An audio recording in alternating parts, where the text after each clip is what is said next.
Hey everyone, Nathan from Rookbooks here with the next Pokemon in the Pokerap, and that's Diglett. Full disclosure, I actually really had no idea what Diglett really was. I don't know if anybody else does, but I did look it up, and he is meant to be some kind of a mole Pokemon. And I also learned that the weird little pink oval on his face is actually a nose. I sort of always assumed it was a mouth, but that's not the case. So in this drawing, it will appear as a nose and not a mouth. I don't know where the mouth is hiding, but I guess that's up to the Pokemon creators. Alright, so let's get started. We gotta rap some Pokemon. You just do the singing. I'll take care of the hard part. Let's get it on. One of my issues last time with Electrode was the background. I ended up spending a lot of time rendering out this generator thing that it just took too much time, and it took a lot of time away from Electrode himself. So I started this one with the background. I knew Diglett was going to be in some sort of earthy terrain, so I looked up some cool images of beaches and cliffs and whatever, and quickly put that down. And Diglett himself is also a pretty simple little creature. He's just a little oval mole thing. So I wanted to change some of his structure. So when I was doing this initial sketch, I immediately tried to turn that thing into something more nose-like. Also, as an anime character, he doesn't really have much texture, and as my research told me, he is meant to be a mole, so I wanted to give him something like a kind of a furry texture. I also thought his eyes were really interesting. His eyes are actually vertical, and I didn't want to go completely vertical because I thought that would be a little bit too scary. So I tipped him up quite a bit, but without going completely vertical, and gave him an interesting look. By the way, if you guys are hearing noises and clanks in the background, that is my wife baking. She is baking something delicious for me later. Because Diglett is actually coming out of the ground, I had to think about his environment the entire time as well as him. So he's actually coming out of the environment. So I really had to think about his surroundings. Obviously, the light source was coming up from the gap in the peaks behind him, probably a little bit above him as well, just because it is outdoors in the sun. Basic sort of hot light, cool shadows configuration I've got going. I liked how weird those eyes were, and I wanted to give a lot of life to them, a lot of color, give some skin underneath that fur, because he was a kind of a weird looking thing already, and I wanted to run with that.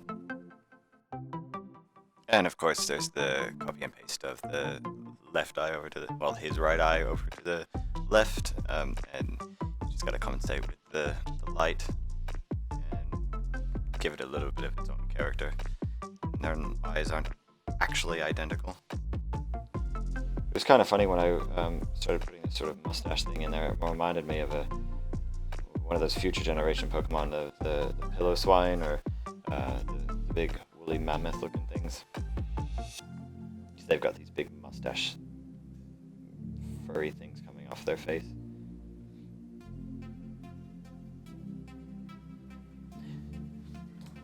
So I really wanted to make that that hole he was coming out of look like he had kind of burst through that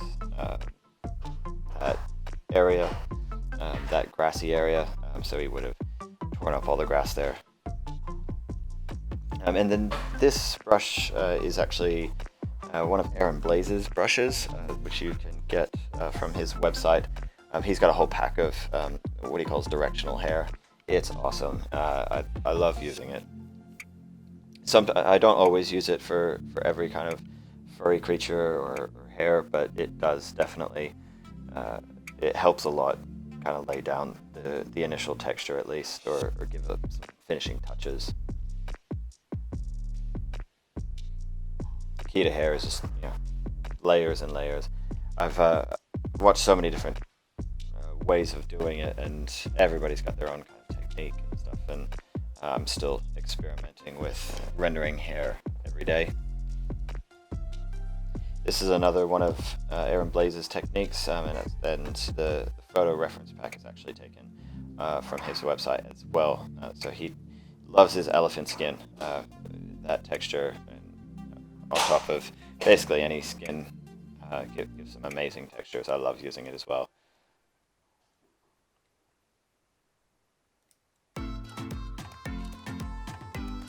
But you can't just drag the texture and drop it.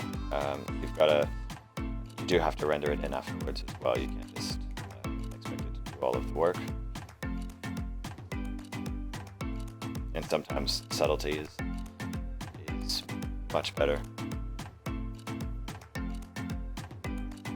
This is the point where I get to the point in rendering where I've got to figure out what is going on the back as well, and how far I'm going to take it. I'm always tossing up between how realistic and how painterly I'm going to make something. And I do like kind of mixing up those two styles. I really enjoy sort of focusing in with some more realism surrounded by or framed by some painterly strokes. I really couldn't go much further with the Diglett character until I knew how the rest of the piece was going to look around him.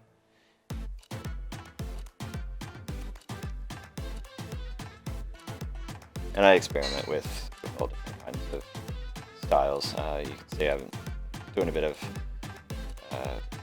I wasn't sure if I was going to do straight photo bashing or if I was just going to overlay the textures, kind of like what I did with the elephant skin. I think I kind of did a bit of both with everything here. I don't normally do photo bashing. I do find it a bit.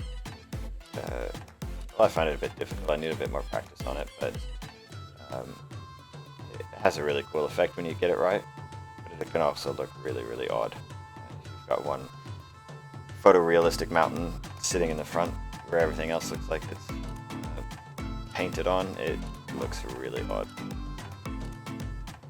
I think subtlety can be the key here, kind of mixing mediums.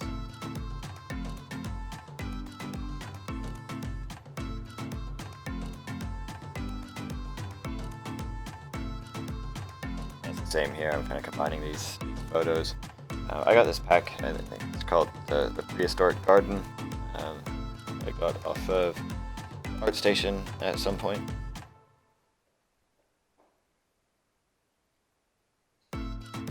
Yeah, and I ended up taking out that tree. I really didn't like that tree at all. I don't think it did anything for the piece. So I just got it straight out of there. It kind of took the interest away from the little Diglett character. Diglett is so small that he can really easily get lost in the piece, and the whole piece is just a landscape, and then you've got a tiny little Diglett sticking out of the ground somewhere. And that would be fine, but each one of these pieces I wanted to focus on the character itself. In fact, yeah, I wasn't really a huge fan of all the photo bashing sort of stuff I did. Painted over most of it as I went. I really wanted it to focus on Diglett and not the background. But that's what's great about doing these Pokemon as a study. Yeah, I can go through and combine styles and, you know, do different things and figure out what works and what works for each character as well. Each one can be quite different. Some share some similarities, but at the end of the day, I can really work on my technique and the different sort of styles. And here I was again, spending quite a bit of time on the background, and you should, but I realized I was fighting myself a little bit here with the style, trying to keep that photo bash element in there without really, it wasn't really adding anything to the piece. So I just kind of reworked it and made a couple of different design choices to fix it up in the end. Well, all right, that's it. That's Diglett. That's number 2 for this list, and I'll be back next week with number 3. Thanks, everyone. Thanks for watching.